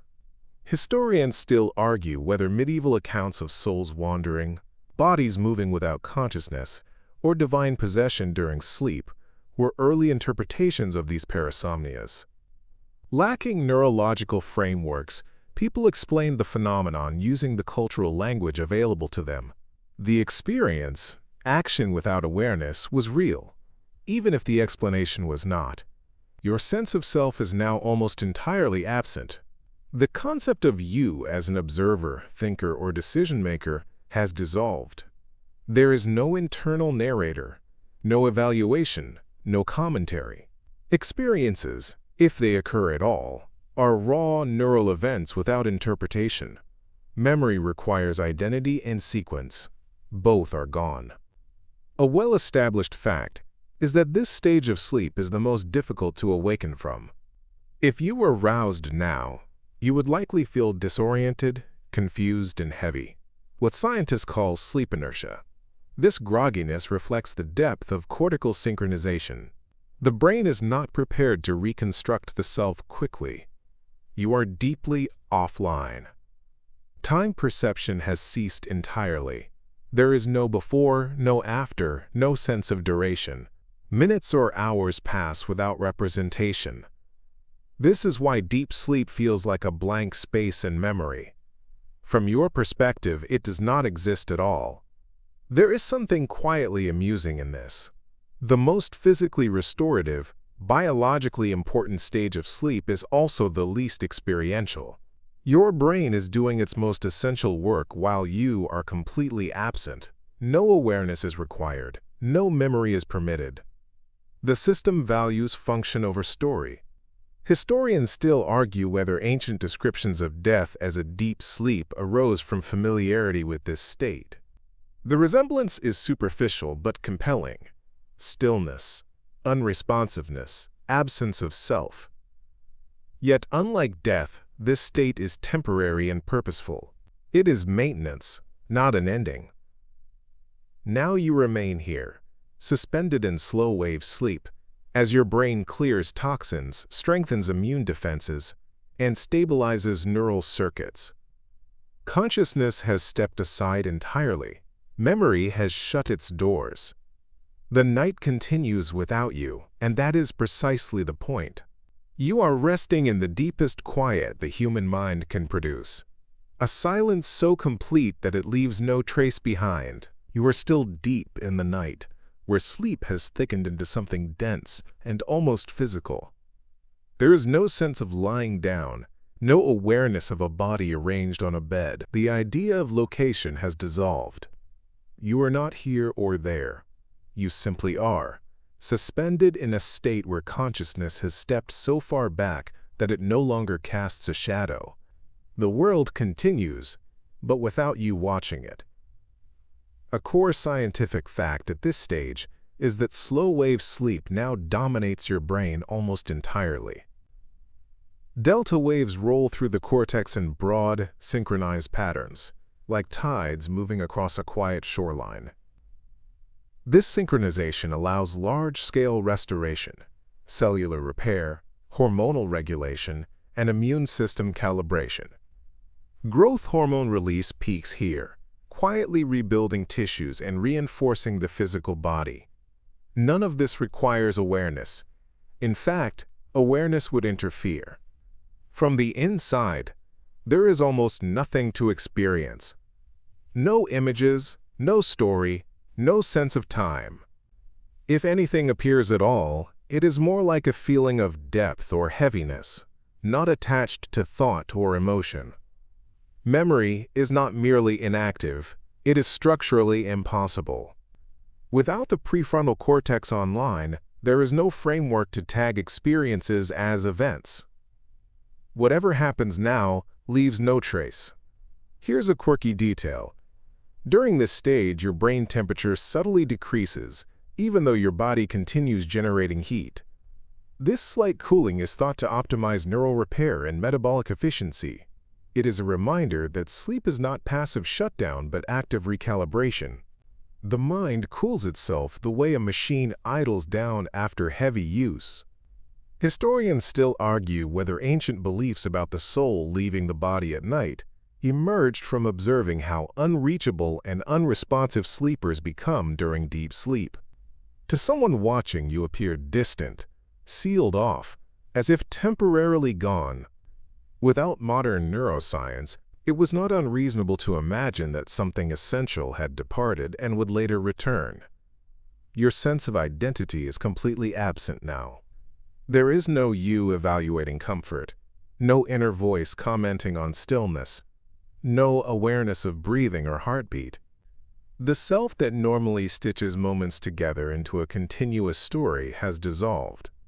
This is why deep sleep feels like a gap in existence rather than an experience. You do not remember it because there is no one there to remember. A well-known neurological fact is that this is the stage from which sleepwalking most often emerges. Complex motor patterns, standing, walking, even simple tasks, can activate while consciousness remains offline. These behaviors are coordinated by subcortical structures, bypassing the systems responsible for awareness and memory. If this happened to you, you would never know. The night would keep its secrets. Time, as a concept, does not apply here. There is no duration, no pacing, no waiting. Hours can pass without any internal representation. This is not boredom or emptiness.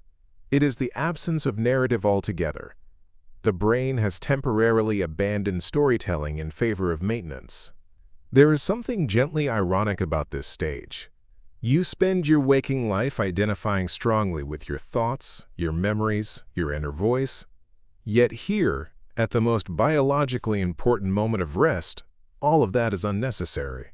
You function best when the self disappears entirely. The body and brain take care of themselves without supervision. Historians still argue whether philosophical traditions that described the true self as something revealed in silence or emptiness were intuitively grasping this nightly disappearance. Deep sleep offers no wisdom, no visions, no insight, but it does reveal something quietly profound. You can vanish for hours and still be perfectly intact when you return. For now, you remain here, unreachable and unobserved. The brain continues its slow, methodical work, repairing synapses, clearing waste, recalibrating systems that keep you alive and balanced. Consciousness is unnecessary. Memory is closed for business. The night carries on smoothly without your participation. You are resting in the deepest absence the mind can create. A pause so complete that it feels like nothing at all. At some point in the night, without announcement or awareness, the depth of sleep begins to loosen its grip. You do not notice the shift. There is no signal, no sensation of movement upward. The brain simply adjusts its rhythms, like a tide turning far out at sea. Delta waves slowly recede, and lighter patterns of activity begin to ripple through the cortex. You are still absent, but the conditions that allowed absence are quietly changing. A mainstream scientific fact is that human sleep cycles naturally oscillate. Roughly every 90 minutes, the brain transitions from deep, non-REM sleep toward lighter stages and eventually into REM sleep. These shifts are governed by complex interactions between the brainstem, thalamus, and cortex. You do not feel this cycling.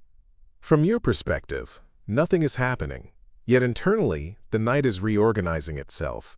As deep sleep releases you slightly, faint proto-dreams may begin to form. These are not yet the vivid narratives of REM sleep, but loose emotional tones, fragments of imagery, or abstract sensations. They do not have characters, plots, or continuity. They arise and dissolve without structure. Memory still cannot record them. The observer has not returned. Here's a quirky detail. During these transitions, your brain briefly becomes more responsive to sound. You might incorporate an external noise, a passing car, a distant voice, into a dream fragment without waking. This is why alarms sometimes appear inside dreams moments before you wake. The brain is sampling the environment, testing whether full consciousness is required. Historians still argue whether early dream interpretations failed to distinguish between REM dreams and these lighter pre-dream states. Ancient dream manuals often describe vague impressions, emotional residues, or symbolic fragments rather than coherent stories. What they were recording may not have been full dreams at all, but these transitional states where consciousness begins to stir without returning. Your sense of self remains absent. There is no you thinking I am dreaming or I am sleeping. Identity has not yet rebooted. Thoughts, if they exist, are not owned. Images are not observed. Memory remains locked. The system is warming up, but the observer is still offline. Physiologically, your body begins subtle adjustments. Heart rate variability increases. Breathing patterns shift slightly. Muscle tone remains low, but not as profoundly suppressed as before. These changes are preparatory, like lights slowly coming on in an empty building. No one has arrived yet, but the building is no longer dark. Time is still meaningless. Even though the night is advancing toward morning, there is no internal clock keeping track. This is why you often feel as if you teleport from falling asleep to waking up.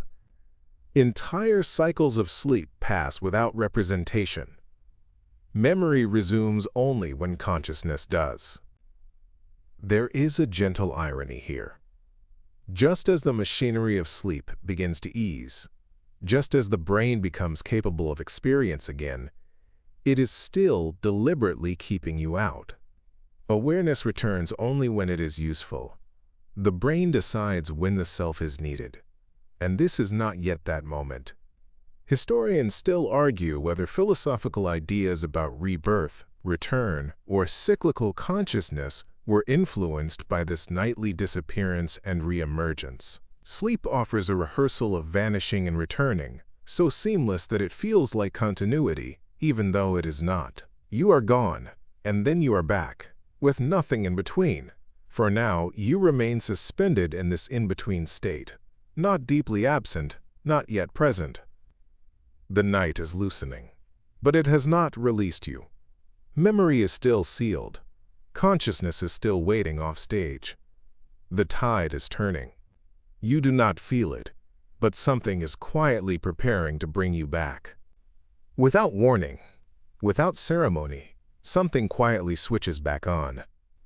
Not all at once, there is no dramatic return, but piece by piece, the machinery of awareness begins to reassemble itself. You do not yet know who you are, where you are, or what time it is, but the conditions that make knowing possible are slowly coming back online. The night has done its work. Now it is preparing to hand you back to yourself. A well-established scientific fact is that as you approach waking, the brain shifts into REM sleep or lighter non-REM stages, where cortical activity becomes more desynchronized and resembles wakefulness. Acetylcholine levels rise, the prefrontal cortex begins to stir, and memory systems regain the ability to encode. This is the critical difference between the entire night behind you and the moment ahead of you. The observer is returning. Dreams may now become vivid, narrative, and strangely emotional. Unlike earlier fragments, these experiences often feel immersive and meaningful. Faces appear. Places exist. You may move, speak, or feel urgency. Yet even now, memory is fragile. Unless you wake during or immediately after these dreams, they will dissolve rapidly, leaving only a residue of emotion or a single illogical image behind. Here's a quirky detail. Your brainstem actively paralyzes your muscles during REM sleep to prevent you from acting out dreams. This paralysis, sometimes lingers briefly upon waking, producing sleep paralysis, a state where you are conscious but unable to move.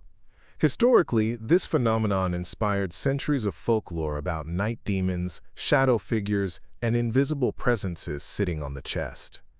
Historians still argue whether such myths were purely cultural inventions or accurate descriptions of sleep paralysis experiences. The consistency is striking: pressure, fear, presence, immobility. Long before neuroscience, people were documenting real physiological states using supernatural language. As waking approaches, your sense of self begins to reassemble. Identity returns not as a single switch, but as a gradual reconstruction. First comes location, then time, then memory. You remember your name, your life, your obligations. The observer steps back into place and immediately assumes continuity, unaware that it has been absent for hours. This is the final answer to the question of why you never remember falling asleep. Memory only resumes when the systems required to store experience are active. The moment they turn off, experience may continue, but it leaves no trace. From your perspective, sleep is a clean cut in existence. One moment you are awake. The next, you are waking up. Time collapses. The night disappears. Hours of neural labor, repair, and reorganization vanish without record. It feels instantaneous, even though it was anything but. This is not a flaw in memory, it is its purpose. Forgetting sleep is what allows sleep to work. There is something gently amusing about this arrangement. You trust your mind to function perfectly while you are not there. And every night, it does. The most essential maintenance of your body and brain occurs in your absence. Consciousness is not required for survival, only for storytelling. Historians still argue whether philosophical traditions that treat consciousness as intermittent rather than continuous were intuitively correct. Sleep demonstrates, nightly, that you are not a constant presence. You leave, you return, and you assume you are always there. Now, as the night releases you, the story begins again. Awareness settles back into place. Memory opens its doors. The observer resumes its role, unaware of how completely it vanished. And with that realization gently fading, it's time to let go once more. You do not need to remember any of this. The night has already taken care of you. Sweet dreams.